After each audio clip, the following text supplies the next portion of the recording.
மாண்பு உறுப்பினர். மாண்புமிகு பேரவைத் தலைவர்களே, எங்கள் ஆட்சியிலே இந்தியாவில் முதல் முறையாக தமிழ்நாட்டில் மேற்கூறிய நெல் சேமிப்பு தளங்கள் கட்டப்பட்டன. 18 மாவட்டங்களில் 54 இடங்களில் 7,33,000 மெட்ரிக் டன் கொள்முதல் திறனுடைய 883 கோடி மதிப்பீட்டிலே நவீன நெல் சேமிப்பு தளங்கள் கட்ட திட்டமிடப்பட்டு அதில் 4,03,350 மெட்ரிக் டன் கொள்ளளவு கொண்ட தளங்கள் கட்டி முடிக்கப்பட்டன. 3,30,000 மெட்ரிக் டன் கொள்ளளவு கொண்ட தளங்கள் கட்டும் பணி நடைபெற்று வருகிறது என்பதை இந்த நேரத்தில் தெரிவித்துக் கொள்கிறேன். ஏற்கனவே கட்டப்பட்ட நமது தமிழ்நாடு நுகர்வு ஆணையக் கழகங்களுடைய திட்டங்களை சீர் செய்ய வேண்டும் என்பதற்காக அதுக்காக 90 கோடி ரூபாய் நிதி கொடுத்து தடுப்பு காம்பவுண்ட் சுவர், தரைதளம், பாத்ரூம், டாய்லெட் போன்ற வசதிகளை ஏற்படுத்தி கொடுத்தோம். அது இல்லாமல் 1,01,250 மெட்ரிக் டன் கொள்ளளவு கொண்ட புதிய வட்ட செயல்முறை கிடங்குகள் 200 கோடி ரூபாய் மதிப்பீட்டில் திறக்கப்பட்டும் கட்டப்பட்டும் வருகின்றன. ஆக மொத்தம் 1,179 கோடி ரூபாய் மதிப்பீட்டில் புதிய நெல் சேமிப்பு தளங்கள், வட்ட செயல்முறை கிடங்குகள் மற்றும் பழைய கிடங்குகளை புனரமைத்தல் பணிகள் மேற்கொள்ளப்பட்டுள்ளன. இந்த ஆண்டு நீங்கள் அதாவது செமிகுடோன் எத்தனை கட்டுவதாக அறிவிப்பிலே வெளியிட இருக்கிறீர்கள் என்பதை உங்கள் பதிவுகளிலே தெரிய விரும்புகிறேன் என்பதை இந்த நேரத்தில் தெரிவித்துக் கொள்கிறேன். மாண்பு உணவுத்துறை அமைச்சர் அவர்கள். மாண்பு பேரவைத் தலைவர்களே, முன்னாள் அமைச்சர் சொன்னது போல அவர் முன்றைய ஆட்சி காலங்கள் அவரோட அமைச்சர் அந்த காலங்களில் 2021 முதல் 2025 வரை டிபிசி நேரடி 191 தான் கட்டியிருக்காங்க. அதுவும் வருட வேலை சொன்னோம்னா 2021-22 126 டிபிசி 64 கோடி ரூபாய் ஆக்டிவல் இருக்குது. 2022-23 ஒன்றுமே பண்ணல, ஜீரோ, எந்த டிபிசியும் பண்ணலை. 2023-24 65 டிபிசி மட்டும்தான் பண்ணியிருக்காங்க, அமௌண்ட்டு 40 கோடி ரூபா. 2024-25 25-26 டிபிசியில் கான்சன்ட்ரேட்டே பண்ணலை. விவசாயிகள் நெல் கொள்முதல் பண்ணுறதுக்கோ தனி எந்த இடத்துலையும் எந்த ஒரு கட்டமைப்பு உருவாக்கவே இல்லை. குடோன்ஸ் அடுத்தது 2021-22 அவங்க ஆட்சி வந்த காலங்களில் செமி கவர்டு குடோனோ கவர்டு குடோனோ எம்ஆர்எம்மோ ஆஃபீஸ் பில்டிங் எதுவுமே செய்யவில்லை அவங்க ஆட்சி காலத்தில். ஒரு வருடம் ஃபுல்லாக 2022-23 வெறும் கவர்டு குடோன்ஸ் 12 குடோன் 28,000 மெட்ரிக் டனில் 53 கோடி ரூபாய்க்கு பண்ணாங்க. தயவுசெய்து உறுப்பினர் செமி கவர்டு குடோன் அங்கேருந்து பேசுறது 3 முறையாக நான் பார்த்துருக்கேன், நடவடிக்கை எடுப்பேன். Semi covered godown 18 semi covered 18 அது 2,68,000 மெட்ரிக் டன்னுக்கும் 214 கோடியில் பண்ணியிருக்காங்க. 2023-24 7 குடோன் தான் கட்டியிருக்காங்க, மெட்ரிக் டன் 17,500 32 கோடி ரூபா. செமி கவர்டு குடோன் 40 குடோன் கட்டியிருக்கு, 1,14,000 மெட்ரிக் டனில் 95 கோடியில். 2024-25 40 குடோன் கட்டியிருக்காங்க, குடோனு 55,000 மெட்ரிக் டன் 114 கோடியில். செமி கவர்டு குடோன் 6 குடோன் தான், 18,000 மெட்ரிக் டனில் கட்டியிருக்காங்க, 25 கோடியில். 25-26 18 குடோன் கட்டியிருக்கு, 51,000 மெட்ரிக் டனில் 106 கோடியில். செமி கவர்டு குடோன் கட்டவே இல்லை. இவங்க மாறு தட்டிக்கிறாங்க. செப்டம்பர் 1 9/5/2026 வரைக்கும் 50 லட்சம் மெட்ரிக் டன்னுக்கு நெல் ப்ரொக்யூர் பண்ணியிருக்கோன்னு. அதெல்லாம் ரோட்லேயும் ஸ்ட்ரீட்லேயும் தான் இருக்குது. சொல்லப்போனால் கடந்த 2025-26 சட்டமன்றத்தில் இதே நம்ம மானிய கோரிக்கையில் 300 கோடி ரூபா 350 கோடி ரூபாய்க்கு அவங்க எஸ்டிமேட் போட்டு கொடுத்துருக்காங்க, அசம்பிளியில் கொடுத்துருக்காங்க. கிட்டத்தட்ட நிறைய திட்டம் கொடுத்துருக்காங்க. அதில் எல்லாமே பிப்ரவரி 2026 தான் செயல்பாட்டுக்கே வந்திருக்கு. அப்போ தான் நிதி ஒதுக்கி அறிவிப்பு கொடுத்துட்றாங்க அமைச்சரவையில். அந்த அறிவிப்புகள் ஒரு வருடத்துக்கு அப்புறம் ஏப்ரல் மாதம் மார்ச் ஏப்ரலில் சட்டமன்றத்தில் அறிவிப்பு கொடுக்கும்போது, பட்ஜெட் அறிவிப்பில் வரும்போது, அடுத்த வருடம் பிப்ரவரி 2026 தான் அதுக்குண்டான அட்மினிஸ்ட்ரேட்டிவ் சாங்ஷன்ஸும் கொடுத்துருக்காங்க. இது வரைக்கும் பல திட்டங்களுக்கு ஃபினான்ஸ் சாங்ஷனே வரல. கிட்டத்தட்ட 36 திட்டங்கள், அவங்க சொல்லப்போனால் 36 கவர்டு குடோன், 26 கவர்டு குடோன், இதெல்லாம் கிட்டத்தட்ட 89 கோடி ரூபா ஒர்க்கிங் ப்ராக்ரஸில் இருக்குது. 26 செமி கவர்டு குடோன் கிட்டத்தட்ட 492 கோடி ரூபாய்க்கு இன்றைக்கும் சில ஃபினான்ஷியல் சாங்ஷன் வாங்காமல் பெண்டிங் இருக்குது.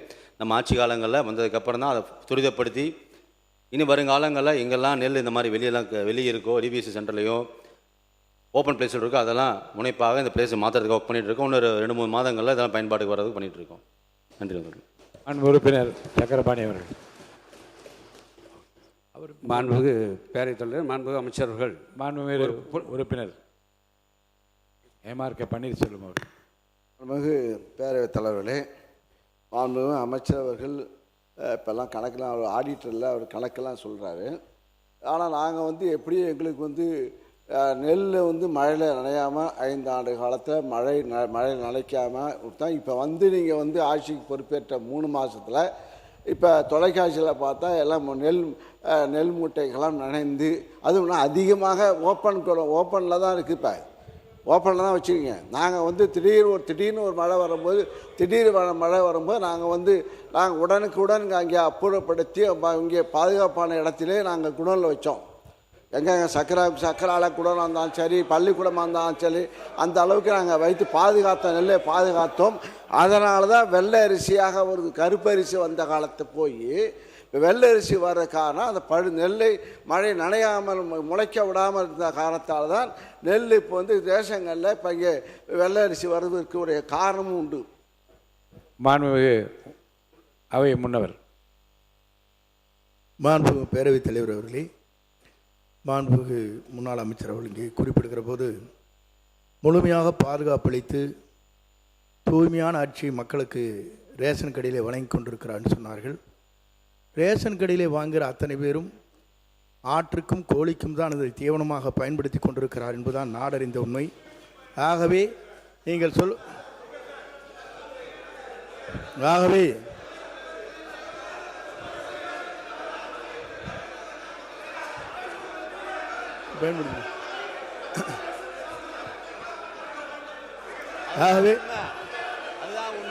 ஆகவேதான்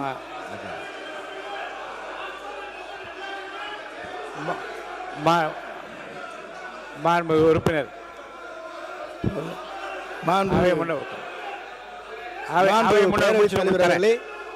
அவை முன்னவர் முடித்தவுடன் உறுப்பினர் கோவை செய்யன் அவர்கள் பேச அவை முன்னவர் முடிங்க.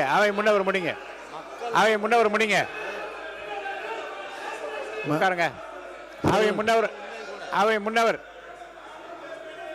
முன்னவர் நீங்க முடிச்சிட்டீங்களா? முடிங்க. உங்களுக்கு தரேன், வாய்ப்பு தரேன். அவை முன்னவர் பேசி முடித்து உங்களுக்கு வாய்ப்பு தரேன். நீங்க 2 பேருமே பேசலாம். உட்காருங்க. அவை முன்னவர் பேசி முடித்தவுடன் 2 பேர் நீங்க கோவை செடியன் நீங்களும் பேசலாம், அவரும் பேசலாம். 2 பேருக்கும் உட்காருங்க. நீங்க உட்காருங்க. பேரவைத் தலைவர் அவர்களே உட்காருங்க.